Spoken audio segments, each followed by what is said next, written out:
E aí, pessoal, como é que vocês estão? Eu sou Ivana Gibara, do Tutim Podcast, hoje aqui com você para continuar a leitura do livro O Vinho Novo é Melhor, de Robert Thom.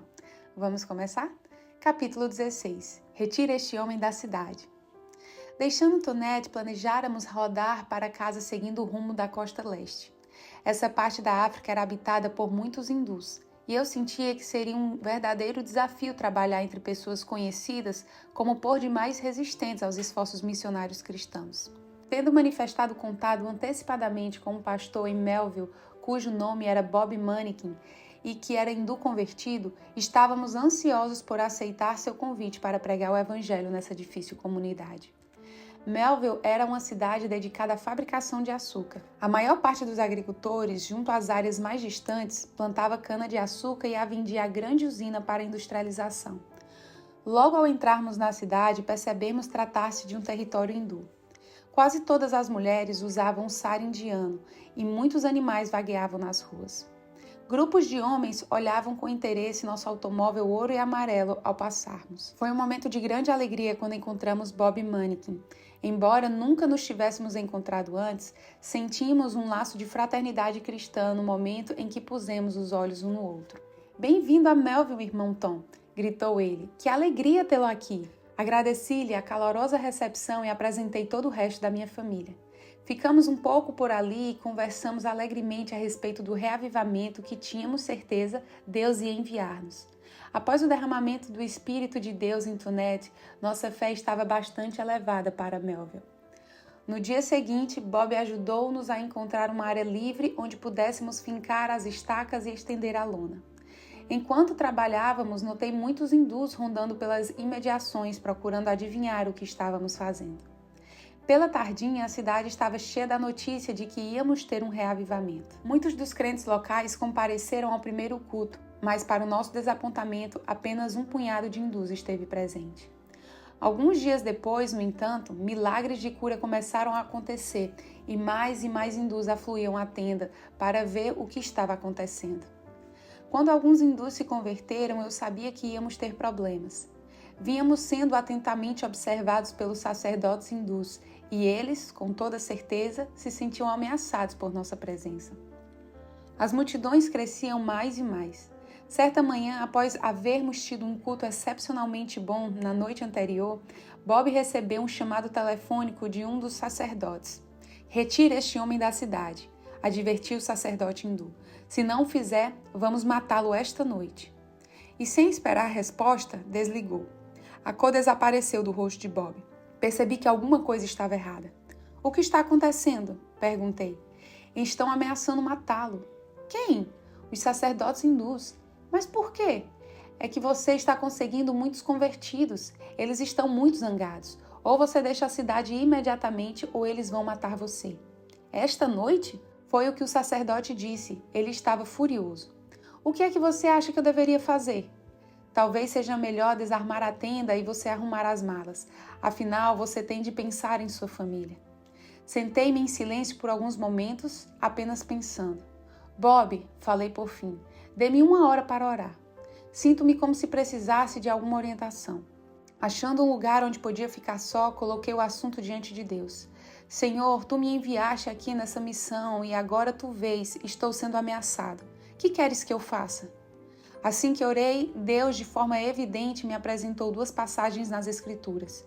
"Não te tenho eu dito em minha palavra que vem a hora em que todo o que vos matar julgará isso tributar culto a Deus? E não te disse regozijai-vos e exultai, porque é grande o vosso galardão nos céus? Pois assim perseguiram aos profetas que viveram antes de vós." 1 hora mais tarde fui procurar Bob, mostrando alegre sorriso.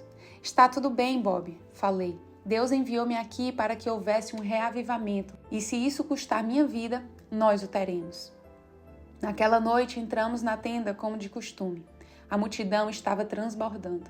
Perto da hora de falar, senti poderosa unção do Espírito Santo descendo sobre mim. Inspecionando a multidão, notei um sacerdote hindu me fitando da entrada traseira da tenda. Supus ser ele o sacerdote que telefonara a Bob naquela manhã. Notei então um homem hindu grande e musculoso de pé na porta à minha esquerda. Notei que ele e o sacerdote trocavam olhares. Bem, pensei, se é este o homem que eles escolheram para desincumbir-se da tarefa, fizeram excelente escolha.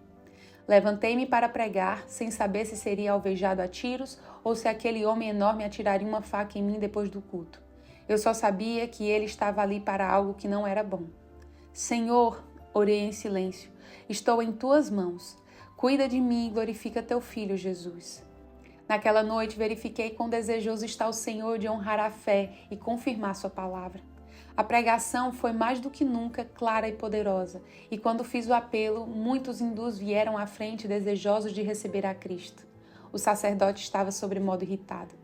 A seguir, comecei a orar pelos enfermos. Senhor, orei, em nome de Jesus, ordeno que todo sofrimento deixe toda pessoa doente nesta tenda.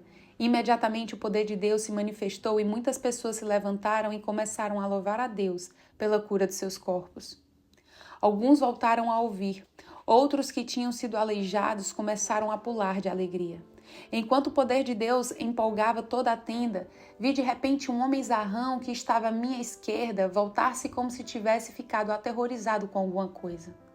Abrindo caminho freneticamente através da multidão, fugiu para a escuridão da noite. Logo depois que ele sumiu, também vi o sacerdote afastar-se. Senhor, o que está acontecendo aqui? Falei dentro de mim mesmo. Provavelmente foram em busca de seus revólveres, assoprou uma outra voz. Não, pensei, aquele homem estava aterrorizado. Algo estranho aconteceu por aqui. Ele não vai voltar. Quando conversei com Bob mais tarde naquela noite, ele estava tão confuso quanto eu mesma acerca do que tinha acontecido. Até bem tarde naquela noite conversamos a respeito daquilo. Eles não vão desistir facilmente, advertiu Bob. Nós estamos sendo permanentemente observados. Na noite seguinte, a multidão era ainda maior do que na noite anterior. Eu esperava ver o sacerdote de novo, com um novo assistente, mas se ele estava ali, eu não consegui localizá-lo.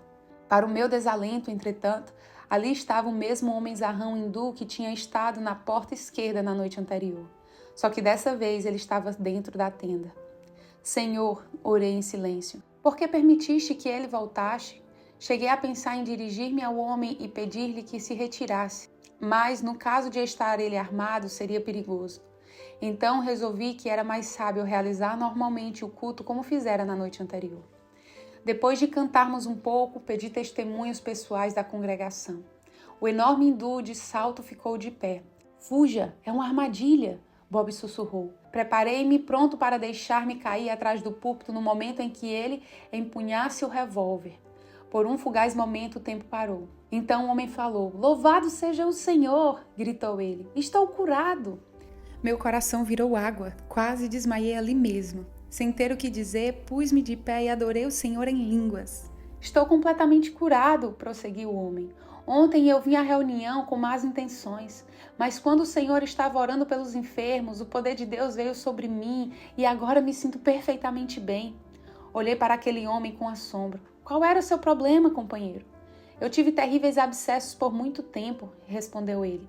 E muito doloridos, mas ontem à noite, de pé na porta de trás dessa tenda, senti o poder de seu Jesus e senti os abscessos se romperem. Venha para cá, falei, quero que todos ouçam esse testemunho. Rapidamente veio ele e se pôs diante de todos. Conte-nos o que aconteceu quando os abscessos se romperam, pedi com grande interesse. Fui para casa, respondeu ele. Eu fiquei assustado quando senti os abscessos se rompendo. E o que foi que você descobriu ao chegar em casa? Encontrei grande quantidade de sangue e de pus. Toda a minha roupa de baixo estava suja, mas a dor sumira por completo. Por isso, hoje fui ao médico da companhia na fábrica de açúcar onde trabalho e pedi que me examinassem. E, milagre dos milagres, ele me disse que os abscessos estão inteiramente curados. É difícil para mim descrever o que aconteceu daí em diante. As pessoas começaram a chorar e louvar a Deus por toda a tenda. Bob e eu pusemos nossos braços enlaçando aquele enorme hindu e o guiamos a Cristo ali mesmo e na mesma hora. E, antes de terminar o culto naquela noite, 70 famílias hindus foram salvas. Fiquei muito tempo sob a impressão daquele culto. De fato, mesmo depois de finalmente havermos regressado a Cape Town, Joyce e eu continuamos falando e comentando, e por algum tempo ainda sentíamos uma estranha ternura dominando nossos espíritos. Capítulo 17. Mas, Senhor, isso é irracional. Em 1960, recebi muitos convites para voltar aos Estados Unidos para falar em várias convenções e igrejas. Deduzindo que essa era a vontade de Deus, preparei-me para, uma vez mais, com natural tristeza, deixar minha família. Não se esqueça de telefonar para nós, falou Joyce no aeroporto. Preciso ouvir a voz de um homem por aqui de vez em quando. Eu jamais esqueceria, garanti-lhe. Virando-me então para os meninos, falei: sejam bem comportados e obedeçam à mamãe e orem por mim todos os dias, certo? Nós o faremos, responderam em coro. Dei-lhes um grande abraço, um beijo e corri para meu avião. Chegando aos Estados Unidos, entrei numa constante corrida de atividades, indo de uma para outra cidade, falando em todo lugar, em grandes convenções, em enormes salas ou reuniões de oração em pequenas salas de estar. Uma das minhas paradas foi em Lebanon, Ohio. Ali fui hóspede na casa de Blaine Amburgay, cerca de 12 quilômetros longe da cidade. Blaine é um dos diretores internacionais da Fraternidade Internacional dos Homens de Negócios do Evangelho Completo, e me competia falar na igreja por ele frequentada no dia seguinte. Sendo sábado, Blaine e sua esposa Ellen pensaram que eu gostaria de um breve repouso. Vamos à cidade resolver alguns negócios, falou Blaine. Voltaremos logo. Aproveite e descanse um pouco até nossa volta. Há bastante comida na geladeira se tiver fome, acrescentou Ellen. Certo, respondi. Isso me parece bom. Depois que eles saíram, acomodei-me com a intenção de estudar a Bíblia e orar, tratando de preparar-me para minhas atividades ministeriais do domingo. Meu método de preparação é sempre o mesmo. Simplesmente peço a Deus que me guie a passagem das Escrituras acerca do qual devo falar. Então leio e releio aquela passagem até ter a certeza de compreendê-la profundamente. Isso, mais oração fervorosa pedindo a unção de Deus no ministério dessa passagem, costuma produzir resultados. Assim gastei a manhã daquele modo, lendo, orando pela compreensão, relendo, orando por mais profunda compreensão, tornando a reler. Evidentemente, Blaine e sua esposa ficaram retidos em algum ponto. Ao meio-dia ainda não haviam voltado e eu estava começando a sentir fome. Apanhei um pedaço de carne e preparei um sanduíche para mim. Pelo meio da tarde, o tempo estava demorando a passar. Li o jornal e fiquei atento à janela, desejando que voltassem logo. Eles não podem demorar muito mais, pensei. Eles disseram que logo voltariam. Nesse momento, o telefone tocou. Levantei-me para atender. O chamado não era para Blaine. Quando tocou a segunda vez, eu apenas ignorei. Mas no terceiro toque, recebi uma forte impressão de que devia pegar o fone. Pulei da cadeira e tirei o receptor do gancho, levantando-o ao ouvido. No outro extremo da linha, eu vi uma mulher em prantos. Betty, dizia ela, recebi notícias terríveis a respeito do querido irmão George. Oh, por Deus, disse a outra mulher, qual é o problema? Ele está no Hospital Geral Dayton, foi a resposta. Acharam um tumor no seu cérebro. Oh, não, lamentou a outra. É maligno? Sim, dizem que não há nada que possam fazer por ele. Nessa altura, sua voz falhou e ela começou a soluçar. Fiquei sabendo imediatamente porque Deus quis que eu atendesse aquele telefonema. Continuei segurando o fone em minhas mãos trêmulas, sabendo que devia socorrer aquela mulher esmagada pela dor. Senhora, interrompi, desculpe-me. Eu sei que não devia estar ouvindo sua conversa, mas o fato é que eu tive a impressão de que devia levantar esse receptor. Posso orar pelo irmão George? Mas quem é você? Perguntou a mulher, algo perplexa e acalmando seu choro. Meu nome é Robert Tom, respondi. Sou amigo do Blaine Amburgay. Oh, ela exclamou, você é aquele homem da África do Sul que ora pelos enfermos? Sim, senhora, eu sou o homem. Betty, disse ela, não é maravilhoso? Por que não podemos nós três unirmos em oração agora mesmo em favor do irmão George?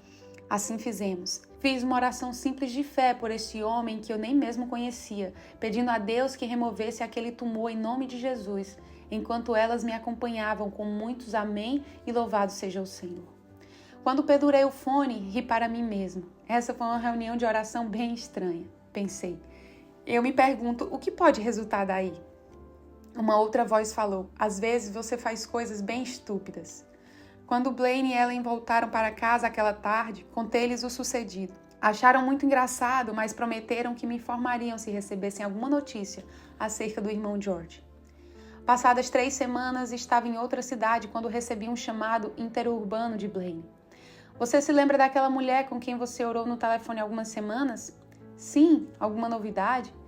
Ela foi à igreja esta tarde e testificou a respeito de sua oração pelo irmão George. Eu logo pensei que você gostaria de saber que quando os médicos reexaminaram, não conseguiram encontrar o menor sinal do tumor. Louvado seja o Senhor, falei. Não é fantástico? Quando desliguei o telefone, sentia-me feliz por ter obedecido à gentil inspiração do Espírito Santo. Eu via mais e mais claramente a importância de caminhar com fé e fazer tudo o que Deus ordene a mim. Não importa quão absurdo venha a parecer. Pelos meados de setembro, cheguei ao fim de minha excursão de conferências e viajei para Nova York, esperando viajar dali para Londres e então rumo ao sul, para Cape Town. Eu estava hospedado no Hotel New Yorker, no qual esperava passaria meu derradeiro dia em Nova York. Ali recebi um chamado telefônico de uma senhora, líder do grupo feminino de oração em uma igreja presbiteriana no bairro de Jamaica, em Nova York. Ela me consultava acerca da possibilidade de comparecer eu a uma reunião no dia seguinte e falar ao seu grupo. Bem, senhor, pensei, meus planos para sair daqui amanhã já estavam prontos, mas se é isso que tu queres, retardarei meu voo por um dia. Agradeci à senhora o convite e lhe prometi comparecer. Quando cheguei à igreja no dia seguinte, encontrei um grupo de cerca de 30 senhoras que queria saber tudo acerca do batismo no Espírito Santo. Poucas vezes já encontrei um grupo assim, ansioso por ouvir a palavra de Deus. Por bem mais de uma hora, ensinei aquelas senhoras com a simplicidade e a clareza com que podia fazê-lo. Então me ofereci para orar por aquelas que desejassem experimentar esse relacionamento mais profundo com Jesus. Para meu espanto, quase todas aquelas senhoras receberam o batismo naquele dia e falaram em outras línguas. Quando eu estava saindo da igreja, uma senhora me disse: Reverendo Tom, gostaria o senhor de encontrar-se com um cavalheiro amanhã? Ele quer saber mais acerca do Espírito Santo. Mas, Senhor, queixei-me imediatamente. Já adiei minha viagem uma vez. Com certeza não pretendes que eu espere mais um dia. Eu estava ansioso por voltar para casa e, na realidade, não percebia nenhuma razão maior para continuar adiando minha viagem. Mas então, de repente, me lembrei de pronto da lição que Deus tinha me ensinado tantas vezes, que a vida de fé envolve, muitas vezes, o fazer coisas que parecem inteiramente irracionais. Depois de prolongada pausa, perguntei à senhora, como ele se chama? John Sherrill, o senhor o conhece? Acho que não. Quem é ele? É o redator-chefe da revista Guideposts. Já falei com ele a seu respeito e ele quer muito conversar com o senhor. Muito bem, respondi. Transferirei meu voo para outro dia. Isso parece interessante. De manhã ele confirmará o encontro com o senhor, continuou ela. Onde o senhor está hospedado e qual o número do seu quarto? Estou no Hotel New York, repliquei, dando-lhe o número pedido. Agradecida, falou ela. O senhor terá notícias do senhor Sherrill logo de manhã. Voltei para o hotel, curioso acerca da nova aventura a que Deus me estava conduzindo. Na manhã seguinte, o telefone tocou. Atendi um tanto ansioso. Alô? Fala Robert Tom. Senhor Tom, aqui é John Sherrill, da revista Guideposts. Sim, senhor Sherrill, estava esperando seu chamado. Em que lhe posso ser útil? Robert, tenho andado fazendo cuidadosa pesquisa acerca do Espírito Santo e acerca do batismo do Espírito, em especial. Apenas quero perguntar-lhe, é conveniente para você vir hoje ao meu escritório? Sentir-me-ei honrado, respondi. A que hora devo chegar? Que tal ao meio-dia? Estou trabalhando hoje dentro de um programa muito apertado, mas o fato é que eu preciso falar com você. Está certo, aonde eu devo ir? Rua 29, 3 Oeste. E Robert, em vista de minha posição de redator-chefe, mantenha o assunto em sigilo por enquanto. Não faço ideia de como o pessoal aqui da Guideposts vai reagir diante do meu interesse pelo assunto. Mais tarde explicarei a eles.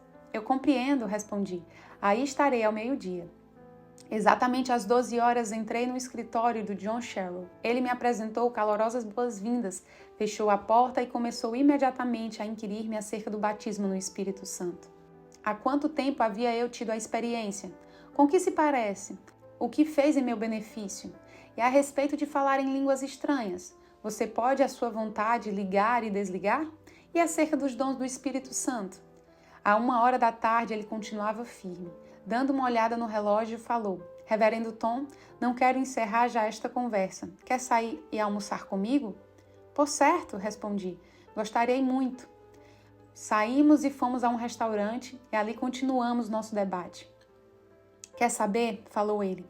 Tenho conversado com muitas pessoas interessantes acerca deste assunto. De fato, não faz muito tempo, entrevistei David Duplessis. Conhece David? Oh, sim! E muito bem. Ele tem uma linda história, não é verdade? Sim, Deus o tem usado poderosamente. Voltou ele então às perguntas de novo. Está subentendido que todos falem línguas? E acerca da interpretação, como funciona? Havia eu já interpretado? Terminamos o almoço, mas ele continuava grandemente interessado. Por que você não volta ao escritório comigo? Sugeriu ele. Você dispõe de tempo? Certo, respondi, e assim voltamos ao escritório e conversamos até 3 horas daquela tarde. Antes de sair do escritório, com uma simplicidade infantil, ele me pediu: Reverendo Tom, quer orar por mim antes de retirar-se? Curvamos a cabeça e senti a presença poderosa do Espírito Santo naquele escritório enquanto orávamos juntos. Eu sabia que Deus ia fazer algo fora do comum na vida deste homem, mas não imaginava que esse era o mesmo John Sherrill que viria a receber o batismo no Espírito 2 meses e meio depois, e que viria a escrever o belo livro They Speak with Other Tongues, Eles Falam em Outras Línguas, que tem sido o meio de tantas pessoas estarem recebendo a plenitude do Espírito Santo. Quando regressei a Cape Town, gozei de alegre reunião com a família e por várias horas conversamos acerca dos pontos salientes de minha viagem. Naquela tarde, Joyce me disse: Bob, sua mãe tem estado perguntando por você. Penso que seria bom você ir vê-la amanhã. Está bem, respondi. É provável que ela goste de ouvir tudo a respeito da viagem. Assim, no dia seguinte, corri para Brooklyn, para onde minha mãe se havia mudado. Senhor, orei em silêncio. Concede que eu seja uma bênção para ela. Tão logo nos encontramos, dei-lhe um grande abraço e comecei a falar-lhe a respeito de muitos lugares onde eu tinha pregado durante minha viagem através dos Estados Unidos e os milagres que eu tinha visto. Ela ouviu em silêncio por um longo tempo. Por fim, ela disse: Bob, Deus tem sido muito bom para com você. Eu gostaria muito de ouvir mais do que você tem para contar. Bem, mamãe, falei, não quer ir comigo à missão amanhã à noite para ouvir-me pregar? Vou contar tudo acerca da minha viagem. De fato, lá estava ela no culto na noite seguinte. O Espírito de Deus veio poderosamente sobre mim na hora em que eu falava dos milagres que presenciara. E naquela noite minha mãe concluiu que ainda não estava salva e deu seu passo à frente, na idade de 72 anos, para receber Jesus como seu Salvador pessoal. Fiquei maravilhado com a operação do Espírito Santo em sua vida.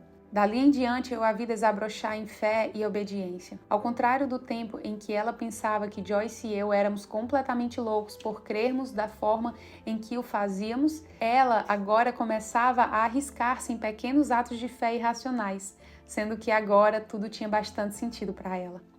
Afinal de contas, observou ela, os caminhos de Deus são mais altos do que os nossos caminhos, e as suas ideias fazem muito mais sentido do que as nossas, não fazem? Então é isso, pessoal. Concluímos aqui esses 2 capítulos e próxima semana nós continuamos com os outros. Deus abençoe a sua vida e até a próxima. Tchau, tchau!